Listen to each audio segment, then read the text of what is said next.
Okay, I'm calling the Board of Education meeting to order of Ponca City. First thing on the agenda is the flag salute. I pledge allegiance to the flag of the United States of America and to the republic for which it stands, one nation, under God, indivisible, with liberty and justice for all. Please pray with me. Heavenly Father, thank you for this time tonight as we gather to advance our district forward. We pray for your guidance, wisdom, and protection over this meeting. We ask that you be with each of our teachers, students, and administrators as we wrap up this fall semester. And we pray that you will be with our students as we prepare to break for the holidays. We pray that each child can come to a home of warmth, peace, and joy. Help us to stand in for those less fortunate of us during this season. Help us to lead by example. And thank you for the opportunity to serve our community. We ask these things in your name. Amen. Roll call. Mr. Newsom? Here. Mr. Riley? Here. Mrs. Rowland? Present. Mrs. Troop? Present. Mrs. Zimmershed? Here. Okay, next thing on the agenda is presentations and recognitions. This is a presentation of the Employee of the Month of December and Friend of Education Awards. The first one is Certified Employee of the Month, Stacy Penny, teacher at West Middle School.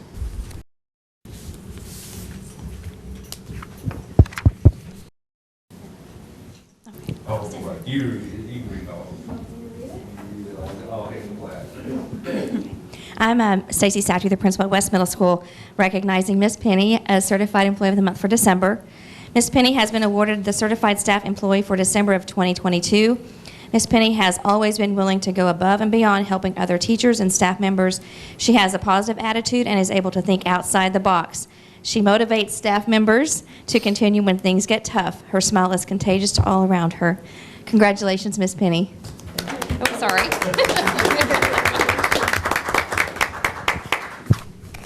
Thank you. Next one is Support Employee of the Month, Jimmy Birch from the IT department. And Jimmy regrettably got sick and won't be able to make it. But he Okay. was really excited to come, and he asked if we could do it in January, if that's all right with the board. Sure. It's fine with me, yeah. He even got a haircut for this. So We just don't want him here. We don't want him here. Sure, we can do that. not if he's sick. Not if he's sick. Yeah, But we don't want So we're going to move on to that one. to. Okay. The next one is Friends of Education, and it's the Four Square Church. So if we have some representatives.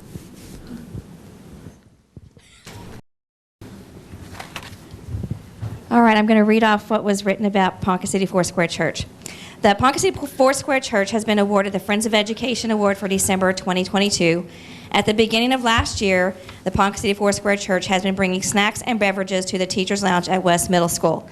They call this the Fill-A-Fridge and are continuing it again this year. The staff at WMS is very appreciative of this gesture and wanted to recognize them for the Friends of Education Award for their overwhelming generosity. Congratulations.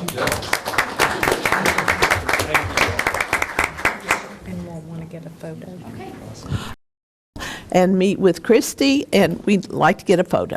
Thank you, guys. Thank you so much for all you do. For all you do.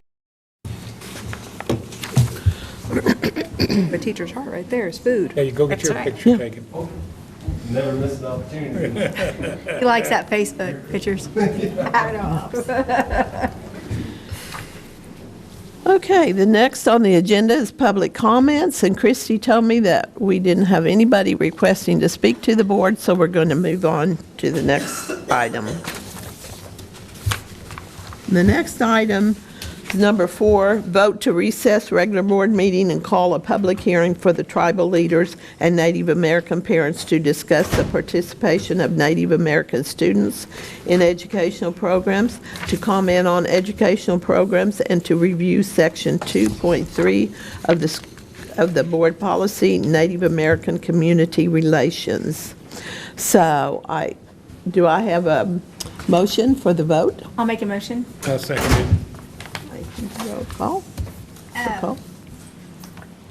Mr. Newsom? Aye. Mr. Riley? Aye. Mrs. Rowland? Aye. Mrs. Troop? Aye. Mrs. Zimmershed? Aye. Okay, we're out of regular session, and, who would- Sarah's up. Sarah, okay. Sarah has been coaching a basketball game, so she is in her Okay. coaching gear, just so you know, so. Okay, in jeans, I apologize. that's okay. All right. Congrats on the win. We got the win. Yay! Go Cats. Yeah. All right. Well, good evening. Christy. My name is Sarah Buffalo Head Bell, and I am the new Indian Education Director for Ponca City Public Schools. Just the And, front. I began in July, and back one. my first day on the job was diagnosed with COVID. And so that's kind of how my year started, and I dodged it for 2.5 years, and then it got me.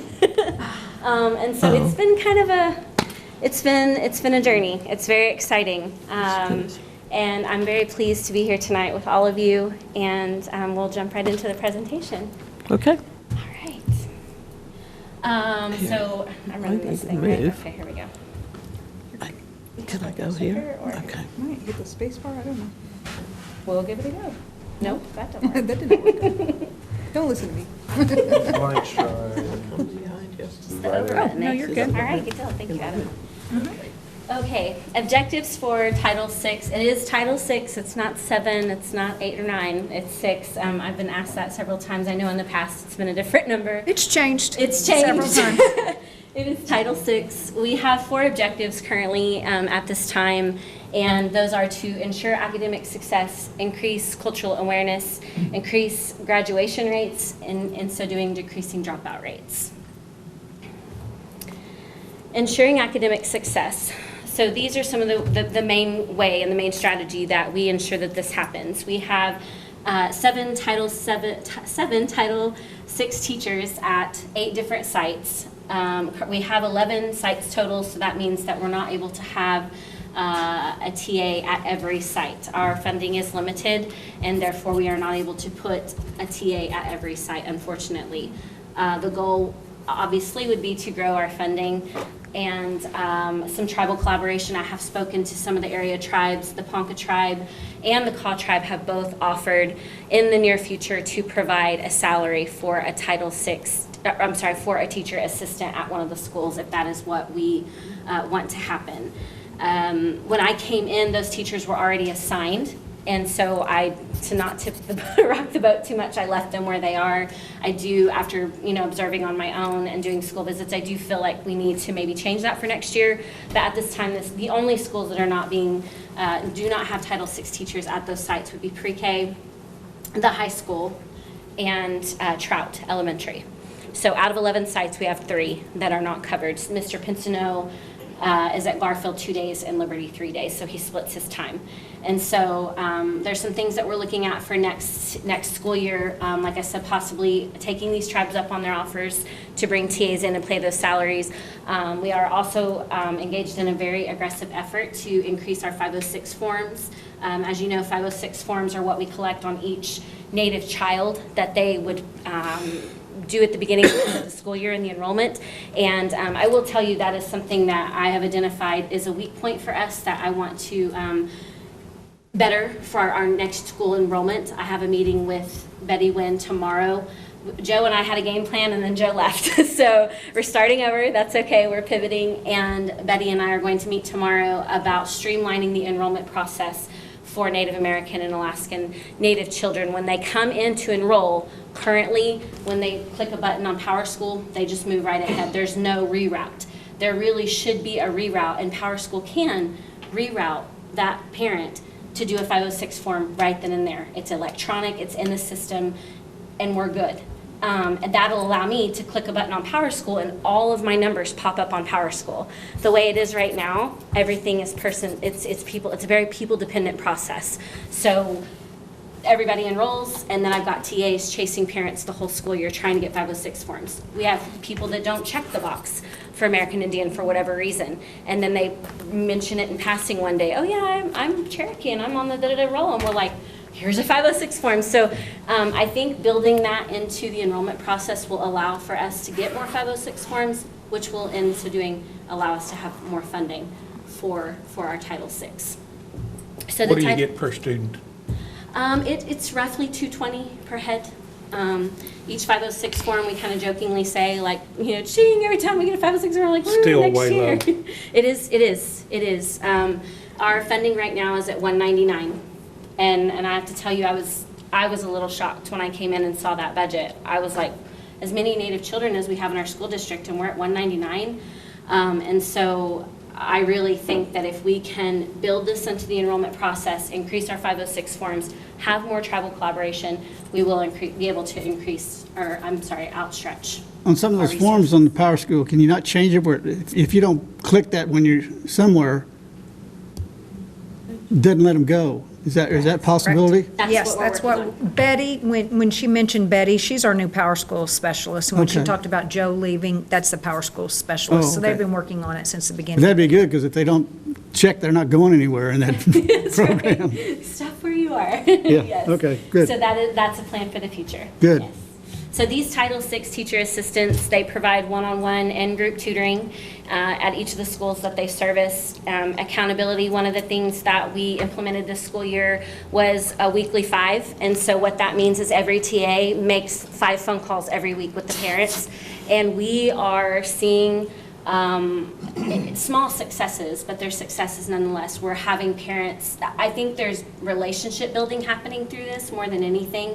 When the parent feels like they can trust the teacher assistant, and there's more of a bond built and there's a relationship happening, and that's what these weekly 5 calls we've seen the most success from, is that parents are actually calling us now, whereas before it was kind of like an island. Now we've got parents calling us, they're on first name basis, and so these weekly 5 calls are proving to be successful. We also have instituted the Native American Heritage Club. That's what NAHC stands for at the high school. Pretty proud of that. We launched that back in September. We got bylaws and officers. Just submitted account. We have an account open now. We can start fundraising. Thank you, Ms. Story. And this program, I was told by a lot of people, oh gosh, don't get your feelings hurt if only a few kids come. Like it's really hard to get high school kids involved. I have over 85 kids on the membership for Native American Heritage Club. It's not a problem. We had 20 kids come to the last meeting for their lunches. We've had 2 evening hangout get-togethers with 40 to 50 kids coming in attendance.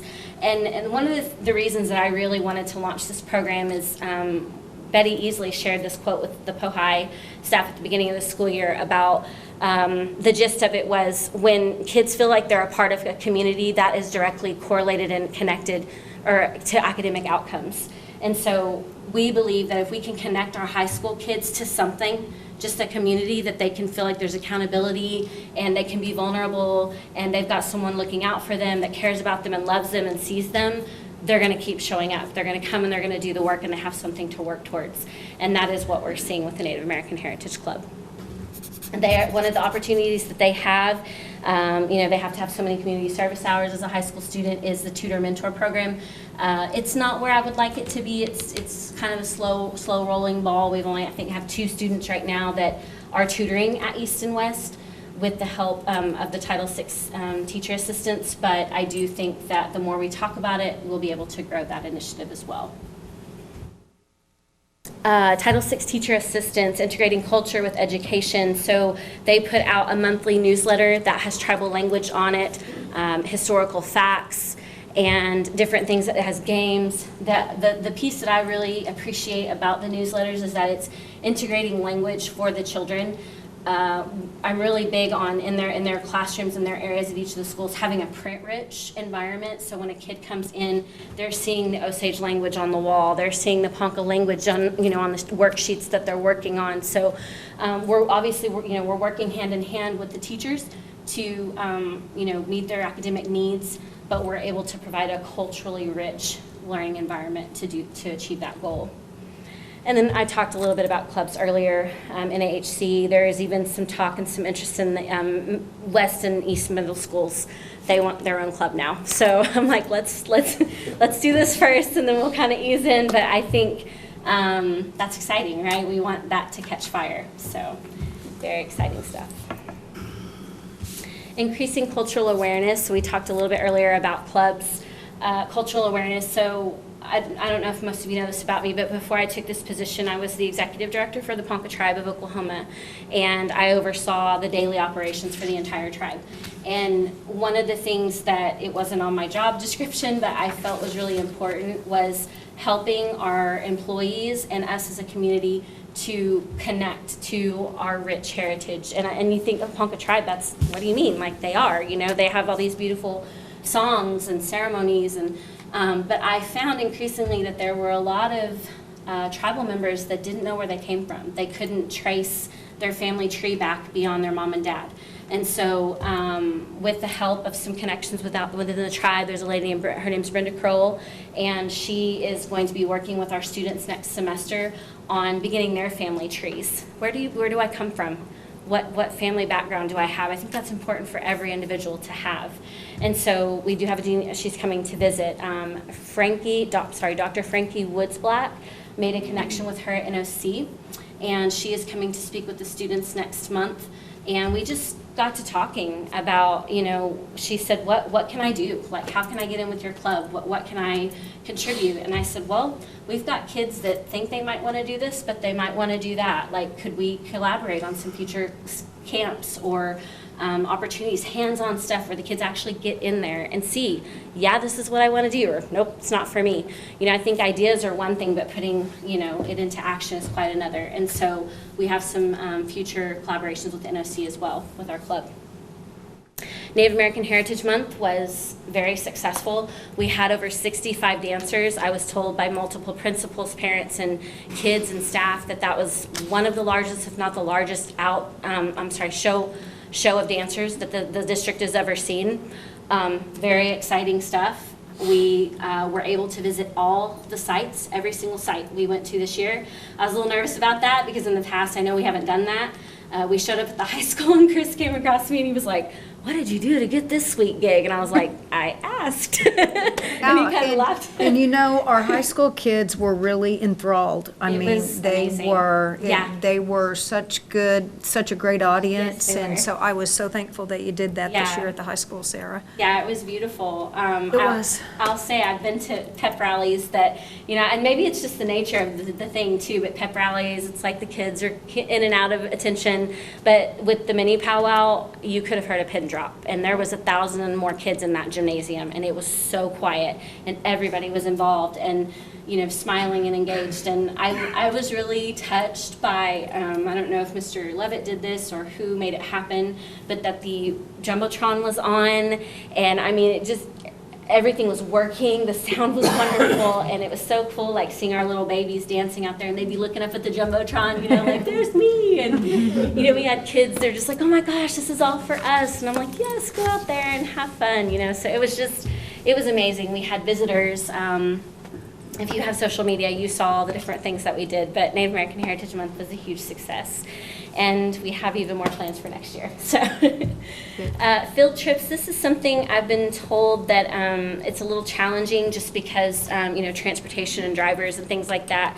And so I think it's not a big objective for us right now. When we grow our funding, then we can kind of grow this concept of going on more field trips. Don't tell anybody, but I think I'm going to get my CDL so that Okay, you're too late. I told the whole room. I don't know. Driving, Sarah. I think between coaching and the club, like just being able to drive, like I think that'll take it off of someone else's plate, and I think it'll remove that that barrier. So that's a little bit of it, you know, money and time commitments and things like that. But field trips are a part of this objective of increasing cultural awareness. It doesn't always have to be, you know, out of state either. I mean, we can just look around and throw a penny, and we're surrounded by opportunities with the tribal representation. Cultural activities throughout the year. I've spoken to Ponca Tribe Victim Services about a beading and a shawl making class for the kids. We have a couple of elders on the lineup for January and February for storytelling and language integration and tribal collaboration. I mentioned a little bit earlier about, and I'm not sure how it was done in the past, but my plan is to create a form letter, and every child in our district that is represented by a tribal nation is going to get this letter. And it's just a stakeholder letter. You know, it's you have a student at this school and we want to work with you. You know, we need your help to support the student and make sure that they succeed. So that is just one way that I'm looking to collaborate with tribes. We do have a couple of different OTOs in the Osages that are going to be coming up for a hand game next month. And possibly even a dance in the spring. If we can't make it this spring, definitely next fall. So lots of collaboration happening. Sarah, of the tribes, do they have, I know that is it all education directors or is it only secondary? Because I only deal with the secondary education directors, but do they also have K-12 and? Not to my knowledge. I know, you know, for Ponca tribe, for example, their higher education department, in every tribe has a certain amount of money allocated and they get to determine how they want to spend that money and their grand objectives.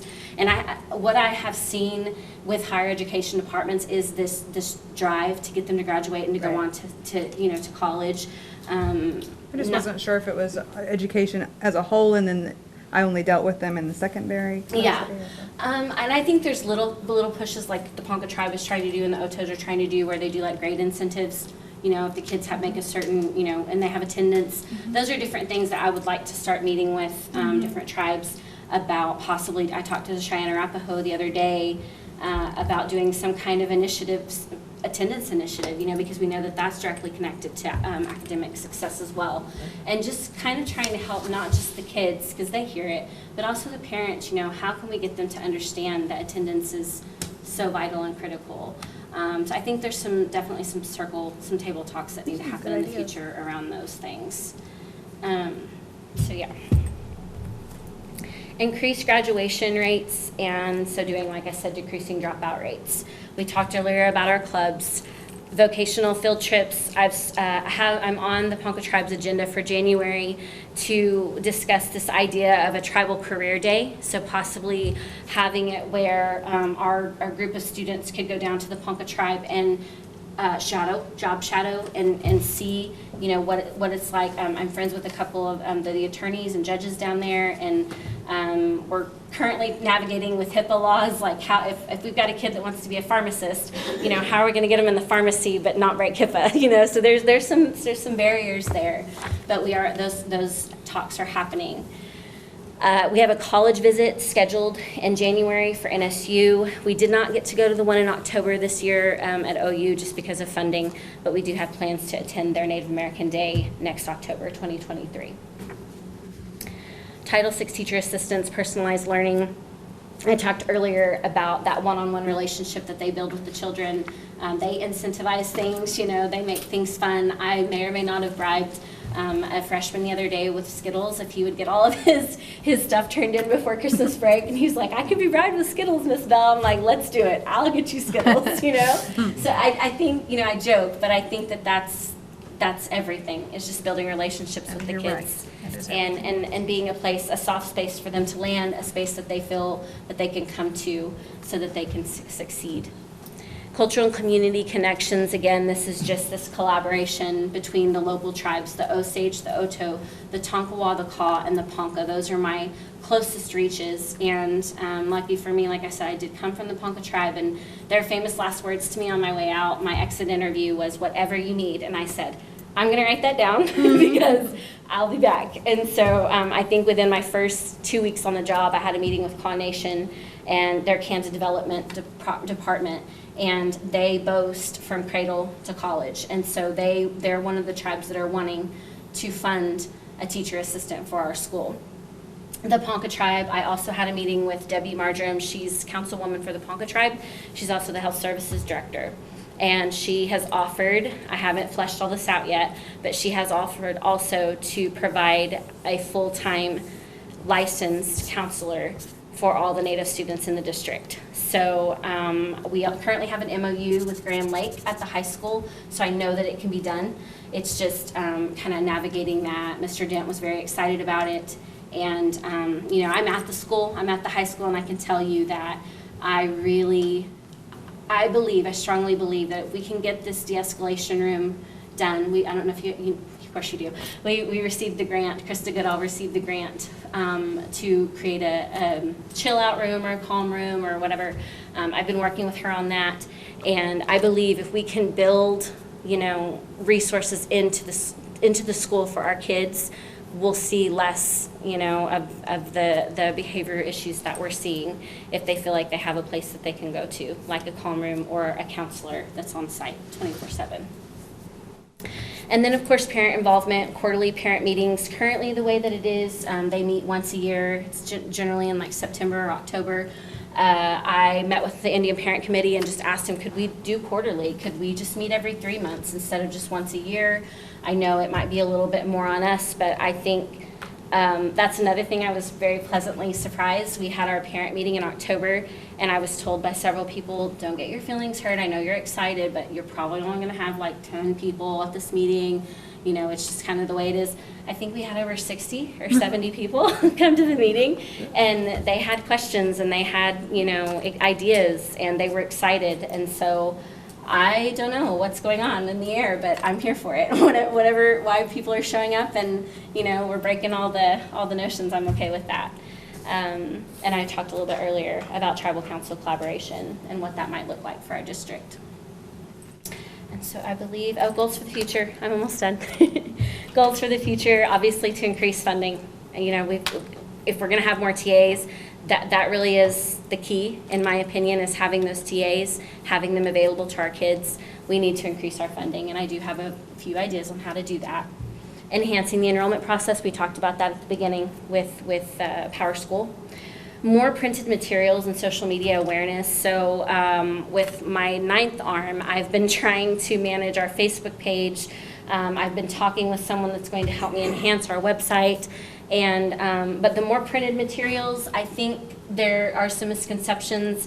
A lot of people, well, what do you do all day? Or, what can a TA do? What can a TA not do? And there's all these different questions, and, I think if we had printed material that we could give to people, nice, clean printed material, brochures, if we could increase our social media awareness, I think that would help lessen some of the barriers of misunderstanding about what Title VI can and can't do.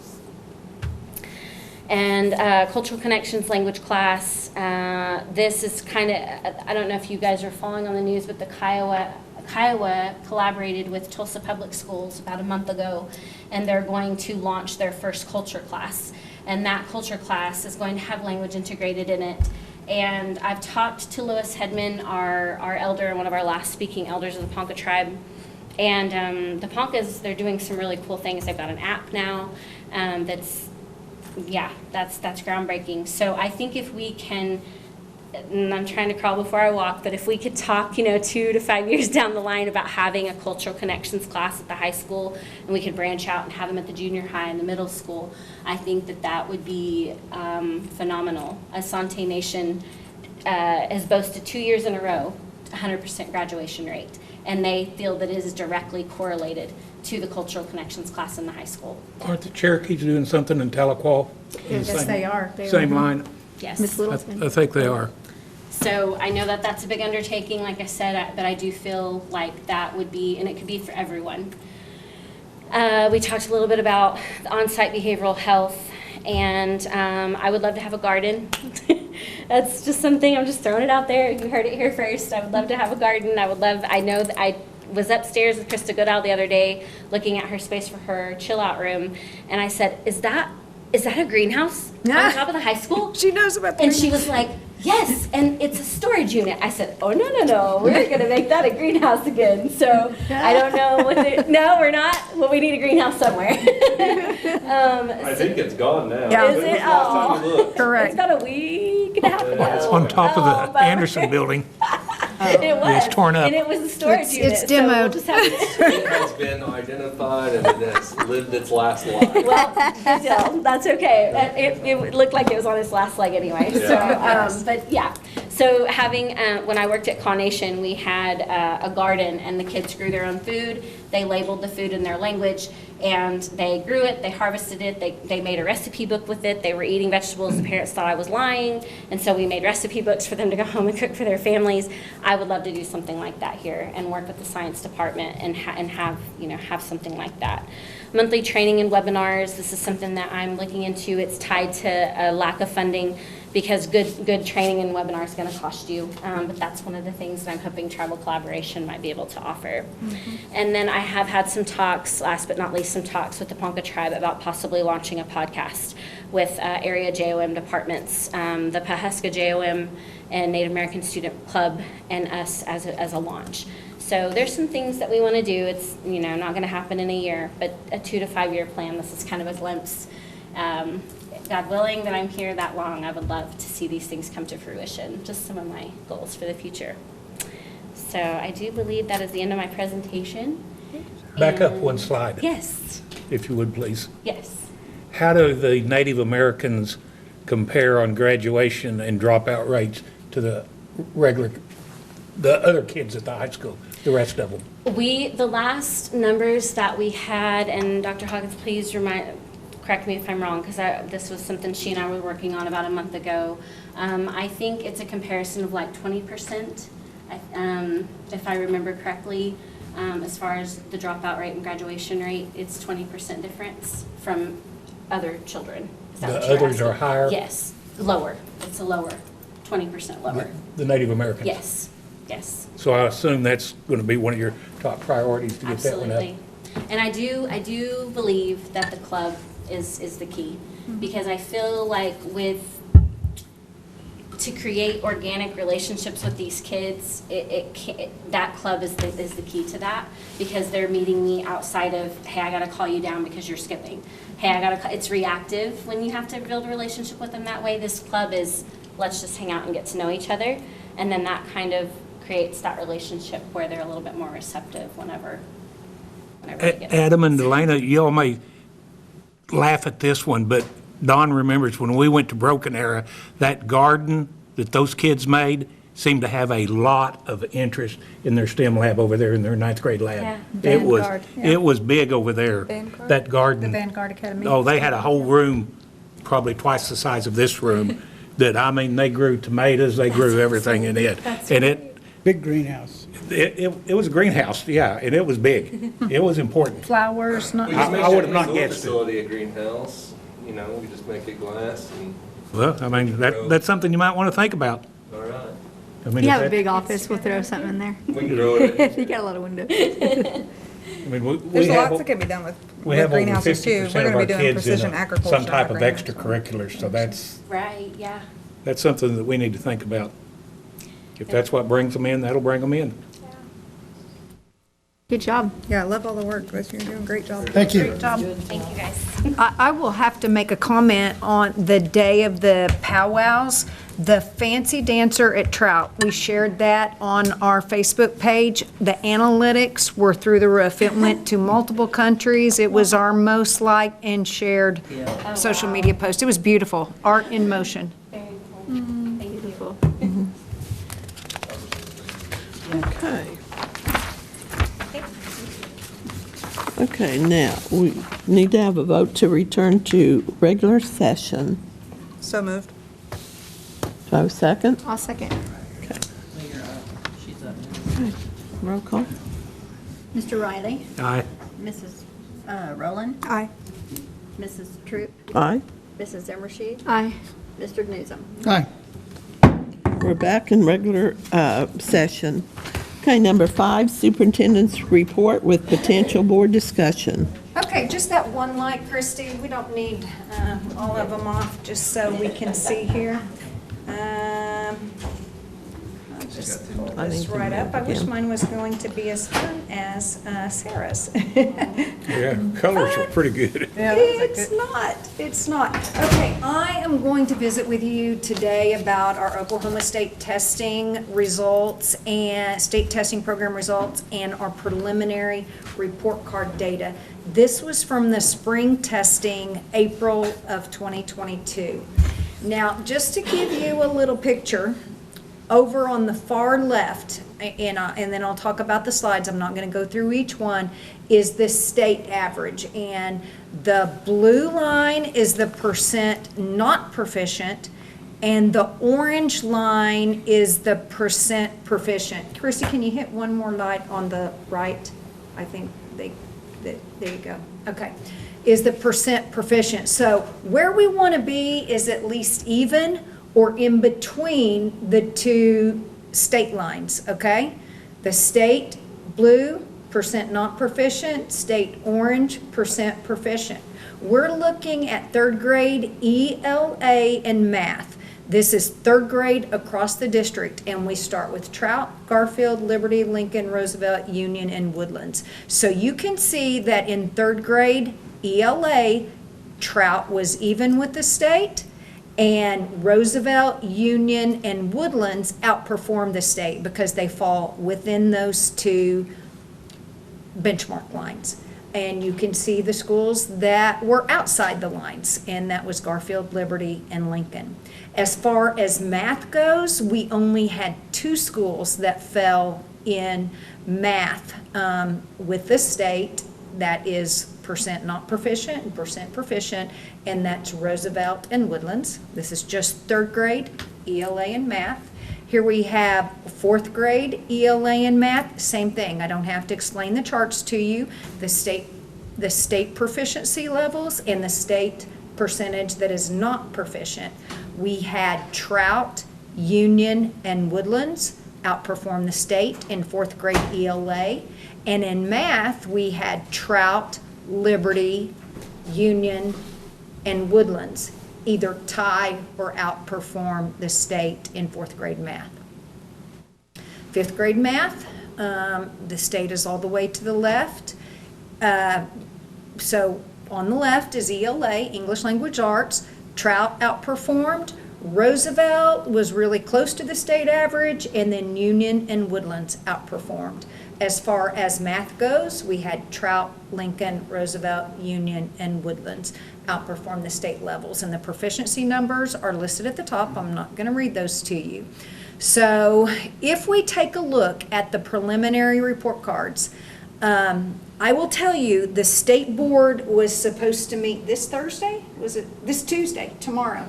And on the agenda, they were going to finalize the report cards. We got an email on Friday that there was a glitch in the state software and they are not going to finalize the report card.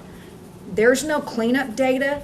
This is what our report card will be. We're going to have some cleanup data when we get to the high school, and I'll share that with you.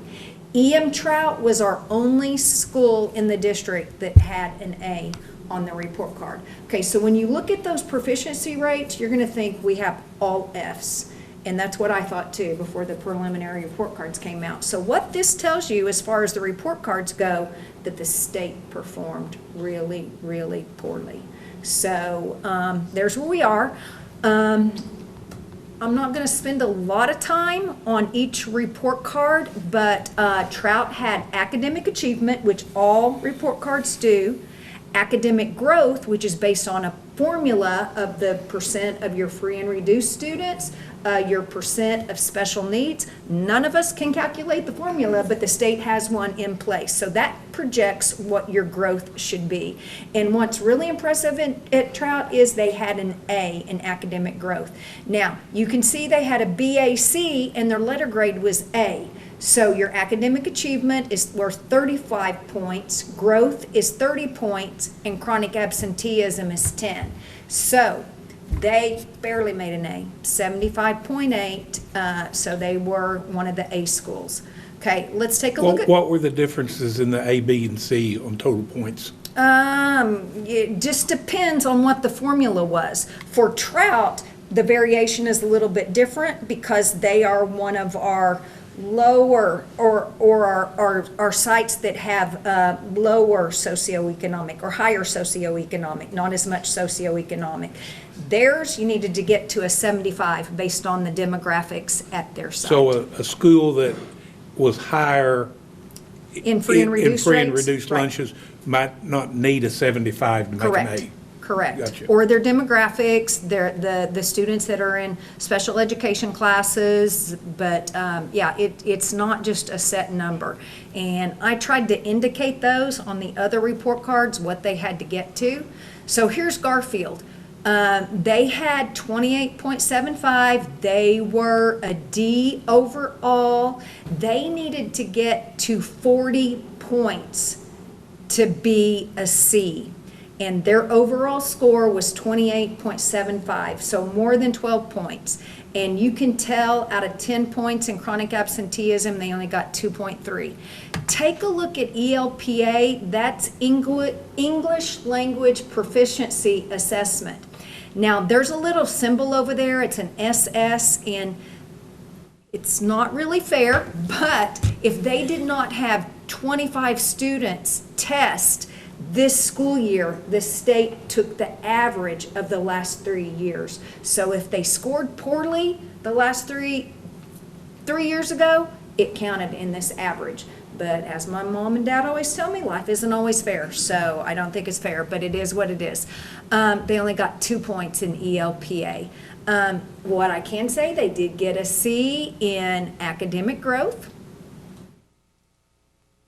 Here is Liberty. Okay, I want to point out something to you on Liberty. They were at 45.24. They were less than 10 points away from a C on their report card.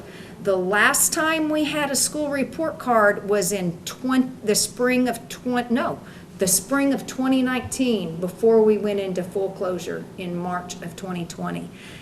Liberty barely had a D. They came all the way through the whole band of D and up to the middle of C. So they have really made some progress, even though we're not happy with the C, but that's what it is on the report card.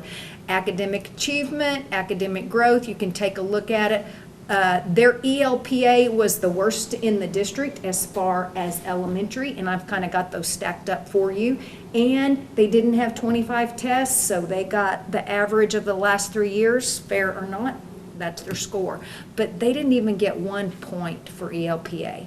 So one thing that I can tell you that the state did, last time we had a report card, you got 15 points on ELPA, and it might not even be 20 students. They did reduce the number of points required for ELPA. Chronic absenteeism across the district was not good, so had a D at Liberty. Here we are at Lincoln, 27.71. They needed a 40 to get to a C. There weren't many anomalies with Lincoln except their ELPA progress. They did have 25 students test. Their score was 37.04. They got more points than any elementary school in the district. So that was an anomaly there. And I visited with their principal and talked about some of the things that their EL assistant does with students.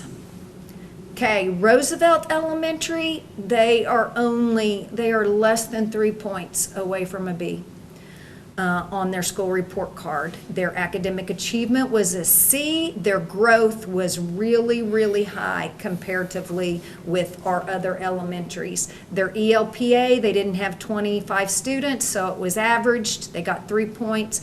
Chronic absenteeism, if we could have just gotten 2 more points there and 1 more point in ELPA, they would have had a B. Union Elementary, their growth was outstanding. They did get an A in academic growth. Their academic achievement was 59.60, a C. ELPA was one of the lowest in the district, and chronic absenteeism was one of the lowest in the district. They're quite a ways from an A, but oh man, they had some really off-the-chart scores in ELPA and in chronic absenteeism. Their growth, which is worth 30 points, they got an A. So super proud of Union Elementary. You know, the principal there is Kara Anderson, and I'm telling you, when she was in the classroom, no kid was leaving until they grew, until they were learning, and she has carried that on. This would be her first results as principal at Union. So I only know it's going to get better. We had our elementary PLC today, and they've got some great things. Okay, take a look at Woodlands. They did not make an A, but they are less than 4 points away from an A. And what hurt them as far as anomaly, obviously their chronic absenteeism, one of the highest in the district though, but they didn't grow that much based on their demographics and their number of free and reduced, special ed students. They were projected to grow more than they did. So that was the anomaly with Woodlands. Now, I actually broke this data down. Over on the left is our free and reduced rate for this year. So this ranks the schools in order from lowest poverty to highest poverty. No real anomalies in academic achievement. Liberty, super pleased with their academic achievement. We still room for growth, don't get me wrong.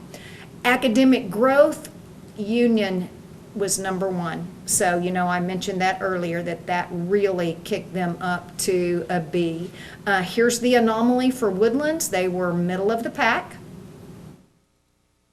Chronic absenteeism, two major anomalies, Union and Lincoln. That was their percentage. Lincoln got 0 points for attendance. Union maybe got 0.04 points, so that was huge. Our ELPA, Trout didn't have enough to get a score in ELPA, didn't count against them, but anomaly was Lincoln. They outperformed everyone, and they have a really great EL assistant over there who does great things with the kids. Union and Liberty, really, really low. Liberty was way below where we would want them to be. Trout overall was an A, Woodlands a B, Union's a B, and that EL means they had an EL score. It was adjusted. It didn't penalize them as far as the report cards. But here's what I summed up for you. Basically, Woodlands was 4.4 from an A, academic growth. Union, if they weren't at the bottom at chronic absenteeism or at the bottom of ELPA, I doubt they could have gotten 16 points, but they would have been really, really close to an A.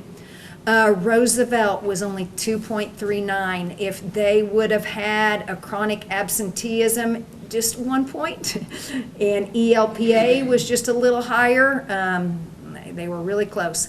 Liberty, our highest poverty school, was less than 10 points from a B. But if you look at that ELPA score, yeah, they got 0 points. Their attendance was third highest.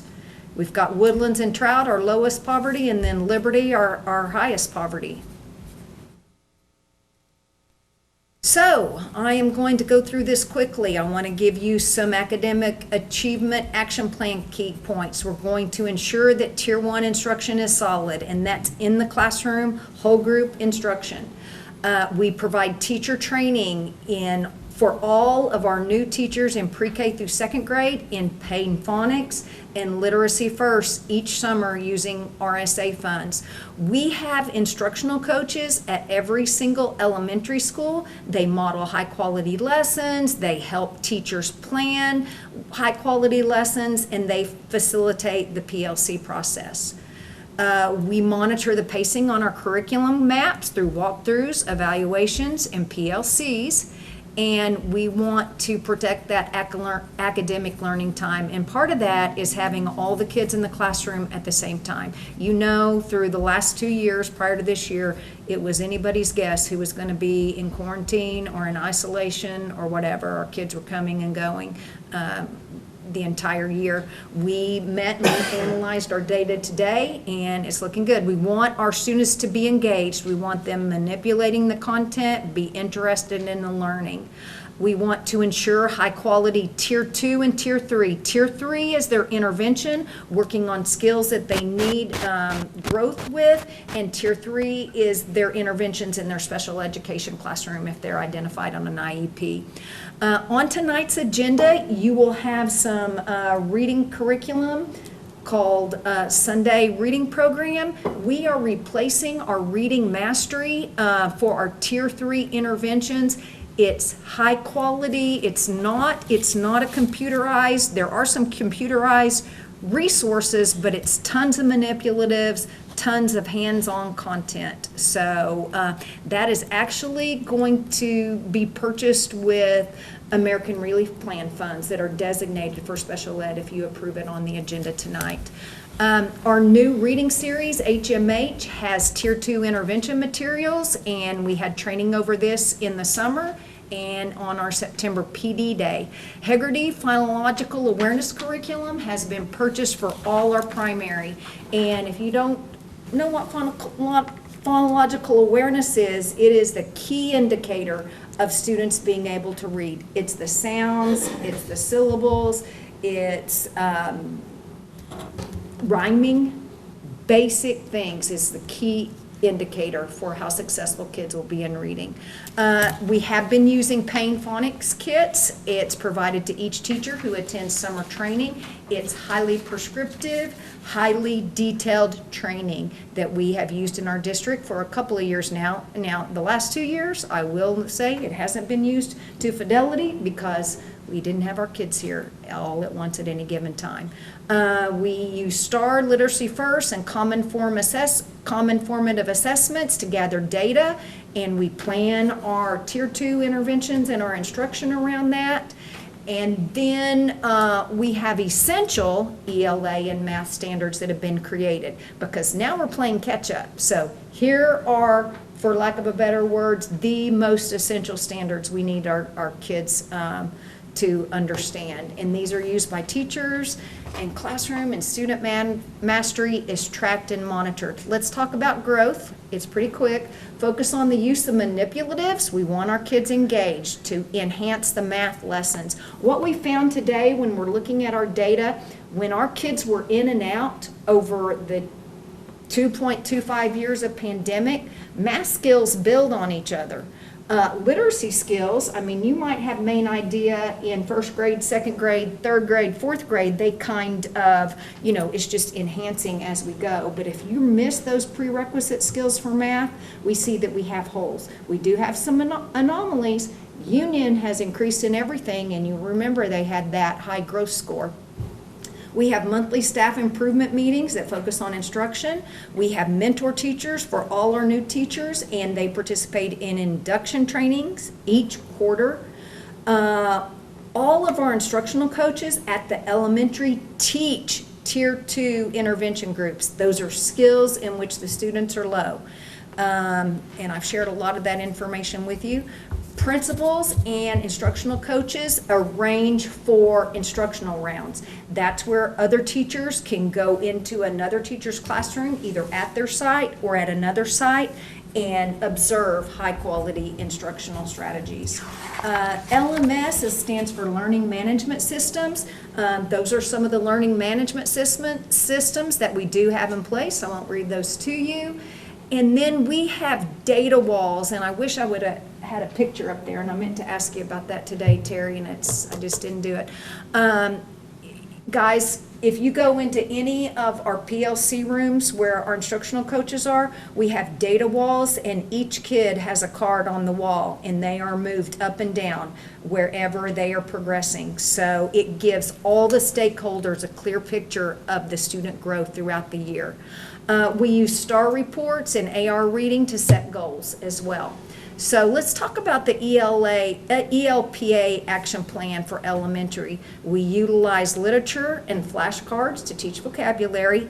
That's what Liz said the number one thing is Liz is at Lincoln. Our EL assistant does, and she got the best results. We talked about training our EL assistants in Pain Phonics and in Hegarty Phonological Awareness. And then we talked about today in our PLC, our EL assistants need to meet one-on-one with those instructional coaches to plan lessons and to look at data for our students who are identified as English language learners. Okay, any questions about elementary?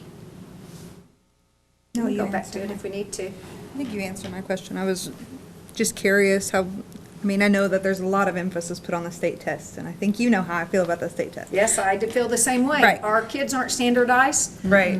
But bottom line, if they're not at school, I don't care about that report card and attendance. What I do care about is we gotta have our schools, Yeah. kids in school, so they Right. can learn and grow. Yeah, and I think using those formative assessments to drive the instruction rather than just what was a snapshot in April or, you know, whatever is Well, much more. and we don't even have those same kids anymore. Right. So Yeah. they're not, our third graders aren't in third grade anymore. They're in fourth, and we continue to lose the benchmark in our current Yeah. data to drive instruction. But this information is going to be shared, and I'm going to share with the I board. love all the things you guys are doing.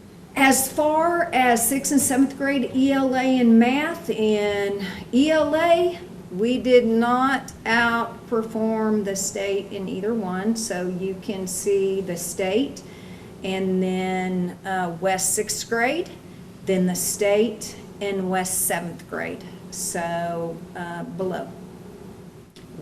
Our proficiency rates weren't as significant as the state's. Not a lot below. You can see exactly where they are.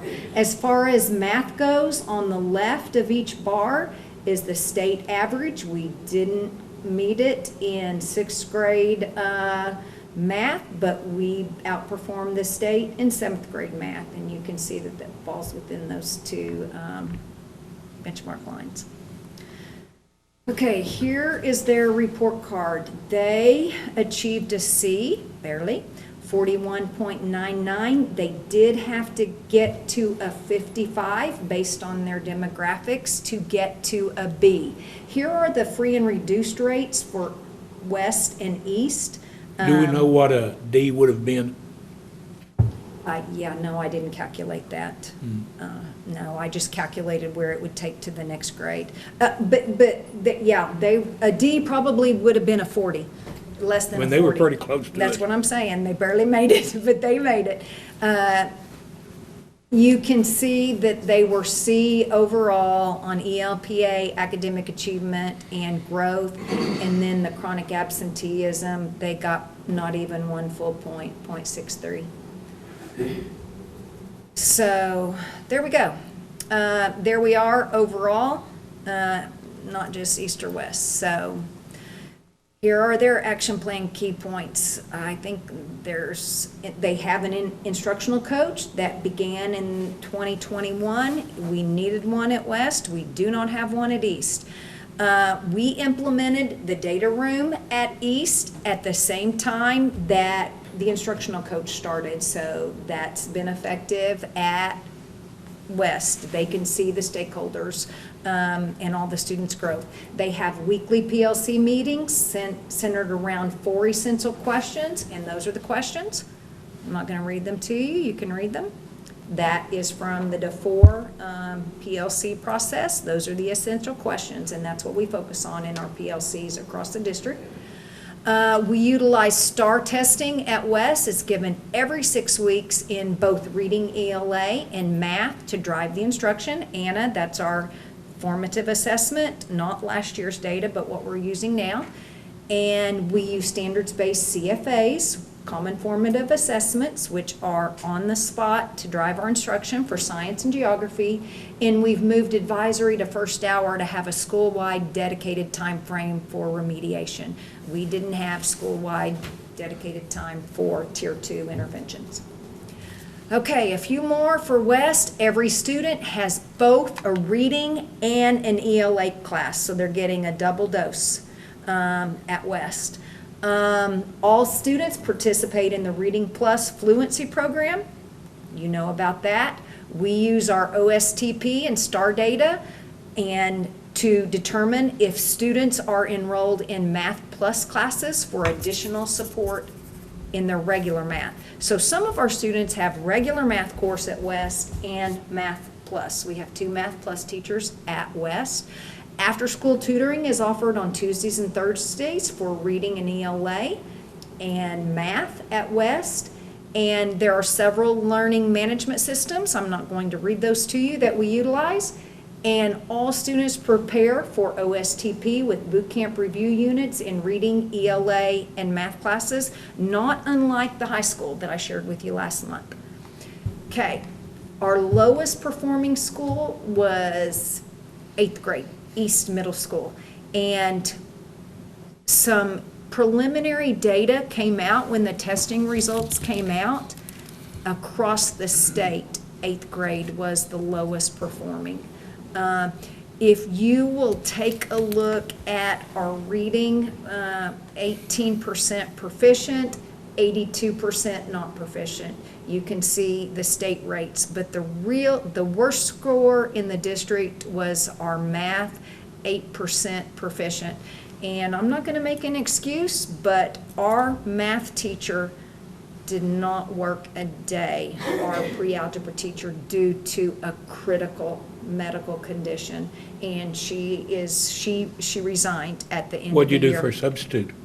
We had a combination of substitutes because it was hard to get a substitute. One was math certified, but yeah, we did not have, and one of our teachers had surgery during the year, another one of our math teachers. So without a shadow of a doubt, unequivocally, the teacher makes the greatest impact. And we had one teacher out that never worked a day and one teacher out that was long-term. They are not good. I would have sworn these would have been an F on the report card. It is not. They got a D. They needed a 40 to get to a C. You can see their academic achievement was really, really low, 28.91. Basically, this is 10 divided by 35, get you the average.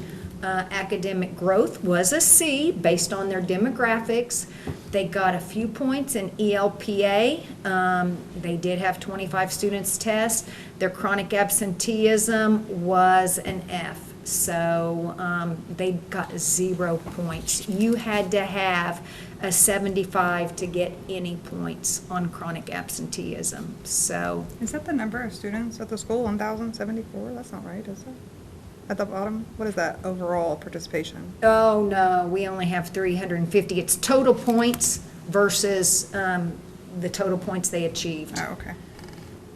Our participation rate was good at all of our sites. It doesn't count, we just either met the target or didn't. Just We using have that to as a test 95% of our students, so not proud of this score. They are addressing it. Let me give you some information. STAR assessments are utilized, reading, ELA, and math, just like everyone else. Students are assessed 3 times per semester, so 6 times through the year. That's their formative data.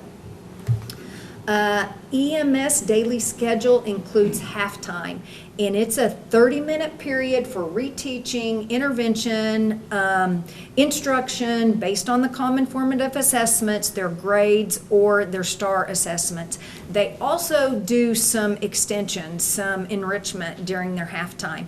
They have a facilitator of their halftime, and teachers send information to the facilitator, and she arranges their halftime schedule each week. So it is not, you go to this halftime and you stay there, it's based on needs.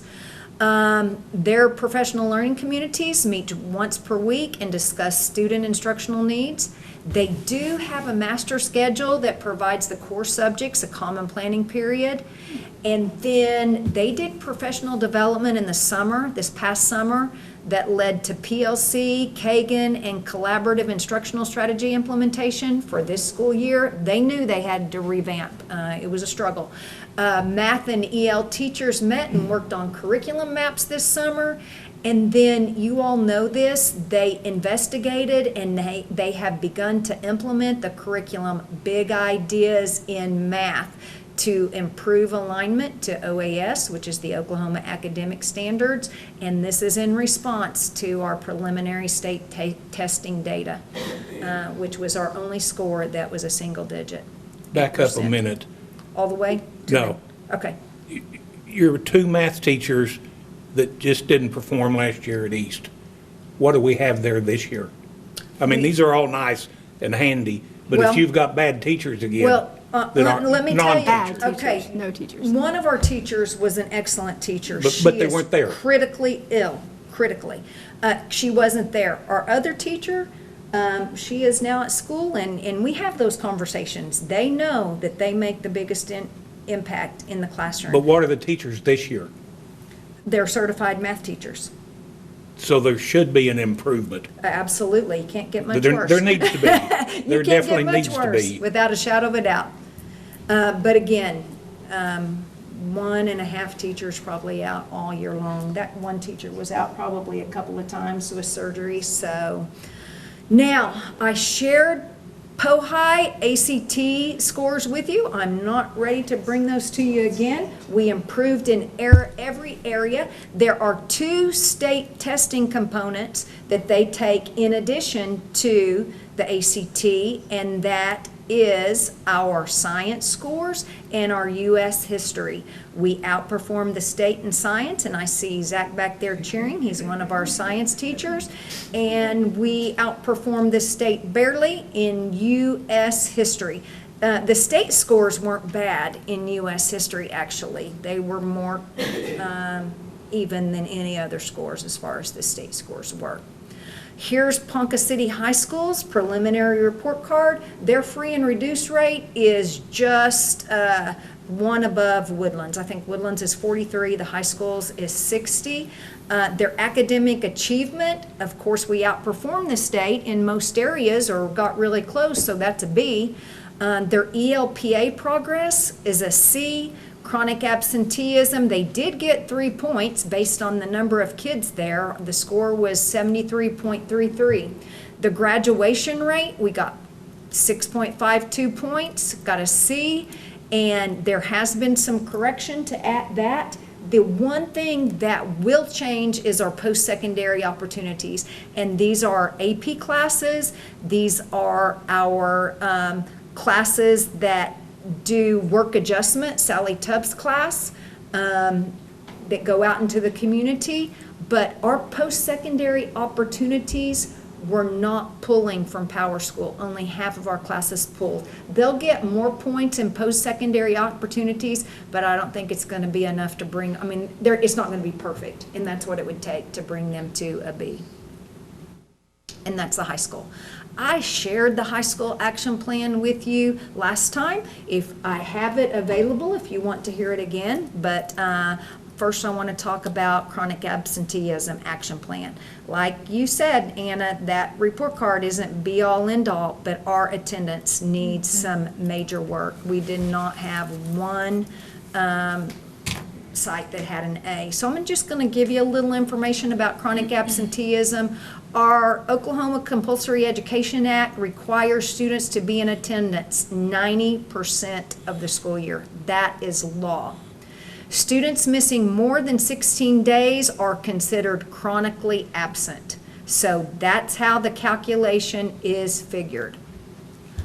All absences, with the exception of school activities, count as an absent. Common misconception, parents think they call students in, they're not going to be absent. No, they are. If they have a note, it's documented, it's an absence. If it's personal business, it's an absence. The only thing that is not an absence is school activities. A lot of people want to call in and say that we're not going to come on a bad weather day or inclement weather day. That's fine, but it is an absence, and we always tell them that. It's your decision, but it is an absent. All right, let's talk about some action plans. Before the pandemic, it's the only year that I ever wanted to have state testing was in the spring of 2020. Believe it or not, our report cards are better this year than they were in 19. So we had made some huge growth. We had tracked our formative data. We were going to have an A or a B in at every site on the report card because we had tracked it. Another thing that we were going to have was an A or a B in ELPA in every site. We had tracked our formative data, and then boom, school closure, and we didn't test. So here's where we are. If you'll remember, those of you that were on the board, you approved a city ordinance, and we worked in conjunction with the city where parents could be ticketed on day 17. With our pandemic, we're no longer uniform across the district, and we have to get that way. Now, Do we go back to the city ordinance? That's a board decision. We are revamping our attendance policies, and we'll bring some suggestions to you. Right now, there's still a lot of flu, there's a lot of RSV, and we still have COVID issues, but we're not a lot of COVID issues. Okay, beginning in January, we are beginning a district attendance awareness promotion through Attendance Works. We're going to have a Twitter and a Facebook campaign just talking about the importance of attendance, and I think Sarah brought that up. She's already gone. So that's going to be key. We are going to have some discussion of outside-the-box thinking when it comes to attendance. If you'll remember, with the pandemic, we've learned one thing. DVP, distance virtual present. If they were on quarantine and they logged in to their Google Classroom, they were counted present, and it was a lot of manipulating on attendance. So, in my last OASA meeting, which was last Wednesday, some schools are really starting to have conversations on suspensions. If students are suspended, DVP. We do that now for long-term suspension. It's their alternative placement is through Google Classroom. Maybe we do that for short-term attendance. Another thing that we talked about, let's say that we have kids that they've got the flu and they don't come to school. They log into their Google Classroom, not just to get the grade, but have some kind of system where we're ensuring mastery of the content, mastery of the standards. Another thing, this doesn't happen with very many kids, but we've got some kids that are involved in rodeo, ballet, we don't have any in Olympic trials, clubs. Okay, a lot of those kids are high performers. Why can't they be DVP? Could require some change in board policy, and without a shadow of a doubt, relationships are the key. So some things that we have got to do is, and we have done it diligently, we are arranging events and activities that get parents into that building more. Just like Sarah mentioned with the Native American Heritage Club, you know, there's a lot of discussion. We need all of our kids involved. We have all kinds of groups. We have got to push this esports because that's a demographic all of its own that we need those kids involved. And that will be coming next year, and we've already had those conversations. We've got to focus on relationships, belonging, engagement, and building a positive culture so students want to attend. And I have provided you our reset goals for this year, and I am telling you, we added a whole new 6A sport, girls wrestling, this year. Okay, that has gotten a whole new demographic involved. It's also caused problems. We need another bus driver. We need more subs, but it's getting more kids involved. One of the number one strategies that is not hard, it's proven, that makes kids feel welcome and belonging is just greeting those students at the door. And we're really making a push with that. Just high five, recognizing, being present, notice them, notice our kids. We're focusing on team building, class building through Kagan, and mostly our elementary schools are rewarded routinely for good attendance, normally monthly. We're working to be more uniform with recognition and really pointing out these positive achievements. Positive reinforcement goes a long way. Something that are, just so you know, our site secretaries call the homes of students that miss each day. Sometimes we do not get a call back. Sometimes we do. So we're having discussions regarding attendance now when we send the letters, and I'm telling you, I understand how our parents feel. You know, we're telling them to keep their kids home if they're sick, and then boom, we spit out that letter on day 4, day 6, day 7, to eventually they're reported to the DA. And of course, the DA is super busy, and a lot of times they're handling other things besides compulsory attendance laws. So the report card matters not to me, or should you. What should matter is our kids need to be at school, Right. so they can grow and so they can achieve. I say we do a district-wide challenge. and reward them all Hey, somehow. well, Like we do the books with Trout and what was it, Trout and Union absolutely, Reading? absolutely. The AR, the accelerated reader, and we can do that. I think the high school has done some prizes before in regard to attendance. It's been pre-pandemic, so we were just happy they weren't in quarantine or isolation the last 2 years, so. No, you're right. We're having some big discussions across the district, and we'll begin our campaign. Anybody have any questions on our spring 22 data, questions or discussion? I heard you say that there was a glitch and that they're not going to be finalizing these report cards. Are they No. not ever? Like No, they're Oh, not, okay. it's not gonna be done at tomorrow's board meeting. Oh, I They see. were gonna Okay. vote I was to like, do that at okay. the State Department, I believe. It's either tomorrow or Thursday. I think Okay. it's Thursday. But we could get a picture of how the state performed, how our peer schools performed, and I've provided that to you in the past. I have no clue because the state hasn't come out with the Oklahoma data matrix. Questions? Now, I've got the high school action plan, but you've heard it before, so. I don't need to see Thanks. it again. Thank you, Shelley. Shelley. Okay, all right. Thank you. Okay. Well, okay, number 6, the consent agenda.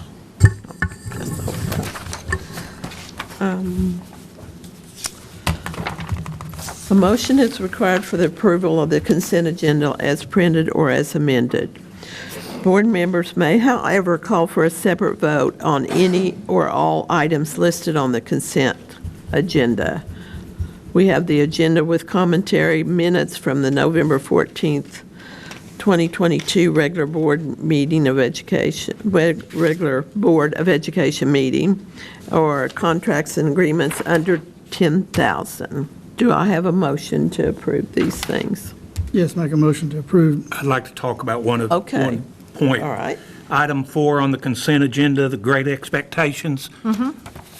We have basically approved it, but it's my understanding it is only for one school, and I would like to see a presentation before we approve it for next year. I just have a hard time believing that if it's right for one school, it shouldn't be right for the other schools. We will make sure that happens. It's Roosevelt, by the way. Yeah. They pay for They're the that. only school that has Great Expectations. They are a But Great but it's not Expectation fair to model school. them to start them off and stop them in the mid-year. But we need to find out why the other schools don't want it. Yeah, why do they still want it? Why can't they come to us? That's my point. It's just not fair to stop them mid-year and say, we won't approve it, is what I'm saying. But on the other hand, if it's good enough for that elementary, it might ought to be good enough for the others also. Well, at one time, all the elementaries did do it. But the other principals have dropped it. That's right. It was, guess. it was a passion of one of our principals a few Yeah. years ago, and that was a longtime principal, and then it's a passion of the teachers now. I don't think the current principal will have a problem coming to talk to you at all mean, about what she's saying. It may be fine, I'm not saying it isn't, I don't know. Well, and then there's, you might have a program, but you have to ask yourself, how's that working for us? And if it's I don't not, know. well, Well, and then I hesitate to say that one size fits all for all schools either, because what Great Expectations might be really great, for that one. It may be, Yeah. but we don't know that. I think she would be glad to come and do a presentation, don't you, Terry? Yeah, I mean, other sites do other programs as well, Love and Logic, the character building program. Character building. It just doesn't cost. Everybody does PBIS, DIS, correct? but that's an expense. Every program kind of has, every building kind of has their own behavior program.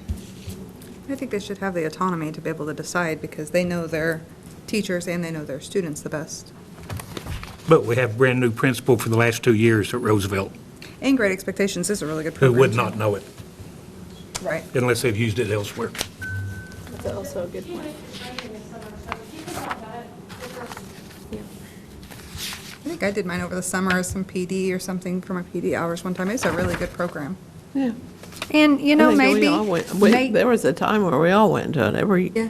oh, the you know, district-wide. yeah. Several, Uh-huh. and I went to the first level and the second level, and was there a third level? Oh, there are all kinds of levels. Okay. It keeps on going. Charlie Hall, is it Charlie Holler? Right. He was the one that really got it. You know, he had seen it, and it went with. Well, when Charlie was still alive, we had the Friends of Education, which actually Yeah. funded Yeah. the Great Expectations. Okay, and he kind of came up with his own. He saw, what was that program back then that everybody was going to, and I can't think of the name of the school. The school was like in Illinois or someplace, and they went and visited, and it was a stricter program. I mean, they kind of, I think, took food away from them if they didn't, you know. Yeah, that would not work.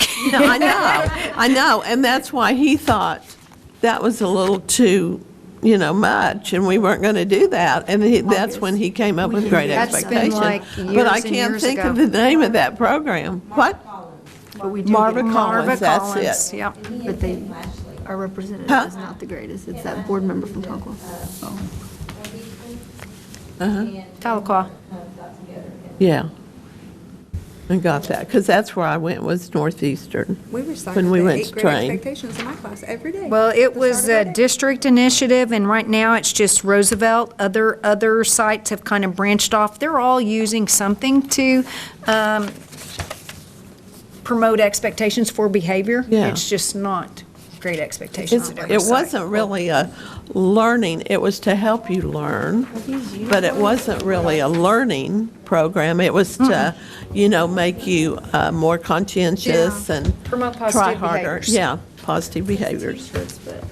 Okay. I second the vote. Did I we second have a the consent- first? Yeah, there was a first. I'll Somebody over second there it. made- Don was first, Don made a okay. motion. And then your second? I'll second. Okay. Call for the vote. For the Mr. consent. Aye. Mrs. Zimmershed? Aye. Mrs. Rowland? Aye. Mrs. Troop? Aye. Mr. Riley? Aye. Okay, next thing, action items. Motion required. These are some budget things and some fun things. Yeah, I'll make a motion, we approve the financials. Okay. Some Booster Club fundraisers and activity fund reports. Okay. And so Don made the motion. Do I have a second? I'll second. Okay. All right, call for the vote. Mrs. Zimmershed? Aye. Mrs. Troop? Aye. Mrs. Rowland? Aye. Mr. Riley? Aye. Mr. Newsom? Aye. Okay, number 2, consideration and take action on the following contracts and agreements. Agreement with A REIT. a REIT, Advisors for Software Protection. Okay, this is software that's all-in-one software. It's antivirus, anti-malware, and anti-ransomware product. And it went up about close to $2,000, right, Ryan? He negotiated, worked with them on that. This has a guarantee to stop a ransomware attack. As you know, we had a ransomware attack when we came back from closure immediately, and Ryan caught it on the weekend, and we were able to adjust and save our programs. I don't know if you have seen the information about Norman Public Yes, Schools. I They have were heard. totally down. They lost everything. They lost payroll, they lost their accounting, they lost Power School, they lost grades. And it is big business. There are some people out there, some sophisticated people doing some crazy things. So we have got to have Well, I some don't kind have of a problem with it. antivirus. I do have a problem that they can guarantee that it won't happen. Well, That Ryan- just doesn't happen. Ryan and in I that talked world. about it. When it happened to us, we didn't have the guarantee. We had a different program, and that's when What is their he. guarantee, Ryan? If they can't stop it, they'll provide up to $1 million of recovery funds per incident. Sounds pretty. Okay. That means we still have to do the work and recover, but Yeah, I mean, it wasn't fun. they can't and guarantee that there even- won't be recovery. No, Right. Nobody can guarantee Either that that. or it's $1 million, huh? Yeah, but they're gonna, So- But if they'll give us $1 million. yeah. They Well- must feel pretty confident in their product. Yeah, I'd take $1 million. Yeah. Okay. Do we have to vote on these individually? No. No. Okay. No, go All right. through all number 2. Okay, B, contract with Stohan Wells Group to remove the old boiler and add a new one at Robson Fieldhouse. Pretty much self-explanatory. How old was that boiler? 27? When Robin graduated high school. Oh, that's way older than 27. Way back, a long time ago. So that had to be done. There's no What year heat. were you, Riley, 75? 67. Oh, okay. It's not that old. It's 8 years newer than that. Yeah. There was no Robinson in my day. Okay. When did they build Robson Fieldhouse? I think 74, it was originally. 74, 75-ish. Was it? Yeah, it's the And I think it original. went in, I know I was I think gone. it went in then. Yeah, it's Yeah, original. it's 50. It's an antique. It's pretty old. OG boiler. What did you say? It's an OG? OG. Okay, Coal and firewood in it. okay. Are there any questions? No. Okay. C, contract with Total Com Incorporated for radios. Okay, these were paid out of Title IV funds, and what we were finding across the district is, especially with our emphasis on safety, that a lot of our sites had to have their two-way radios worked on, and it was more expensive to work on them than it was to purchase new. And this is an allowable expense, and it has really made a huge difference with communication and quick and speedy response at the sites whenever there's any kind of an issue. What Title IV is? That's our homeless federal programs money, so Title IV is the well-rounded. Well-rounded? there we go. Okay.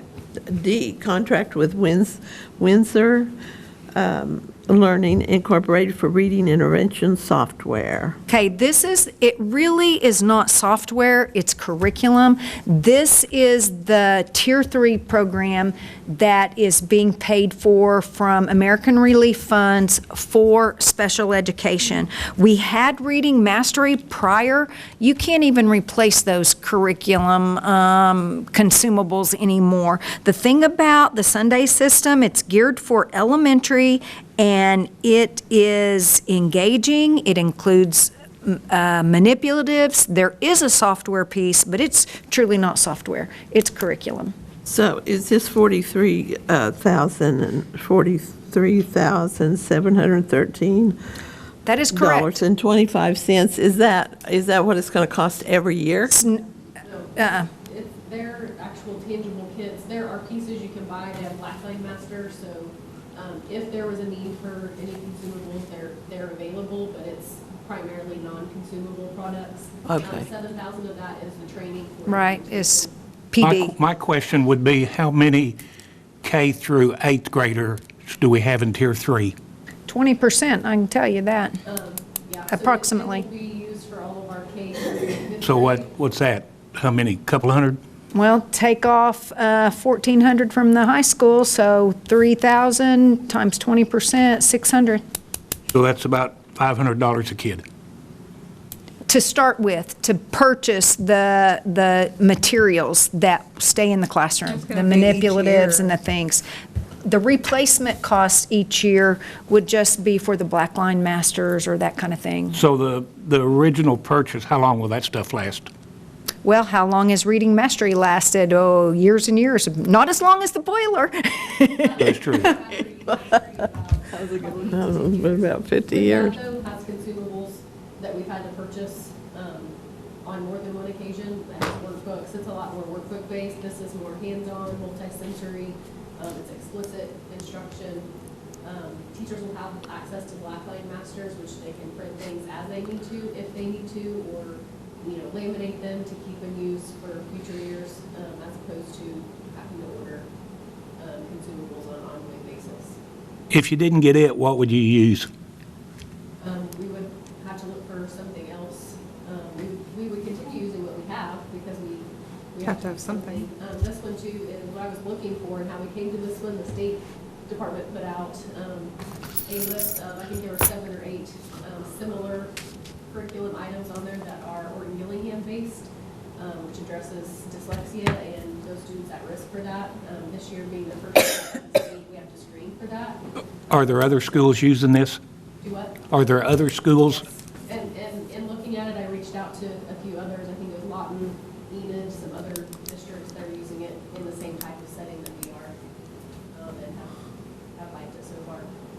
When would they start implementation on this one? He said once we order it, it's usually here within a couple of weeks. We're planning to train on January 16th and 17th. PD day. And then they would be able to implement it right away. Okay. Shelley, you said that you couldn't, on the old program, you couldn't get the books anymore, didn't Couldn't you? even repurchase materials. It was getting obsolete. Is reading mastery at the K through second grade level is corrective reading. It's from the same company. It's harder to get those materials. They revised it to a different edition that they're trying to push people to. We checked into some other components during COVID, and they wanted us to buy essentially a whole new revised Yeah. curriculum through them. So it appears that they're maybe phasing out the older curriculum. And actually, I think it's been around for probably over 20 years. Some teachers that we had taught it many years previous. Yeah. And you were saying continuing costs is about 7,000? No, 7,000 would be the PD. 7,000 of this is PD. I don't know what continuing costs are. Do you know, Amy? Like if we replenish Well, Blackline Masters? would we have to spend some of the 7,000 every year to retrain No. teachers or No. so? She's saying no. Uh-uh. They have some other online trainings, because one of my questions was, if we have 3 new teachers next year, Right. what does that look like? They have webinars that we would have access to. Some of them are paid, depending the extent of that.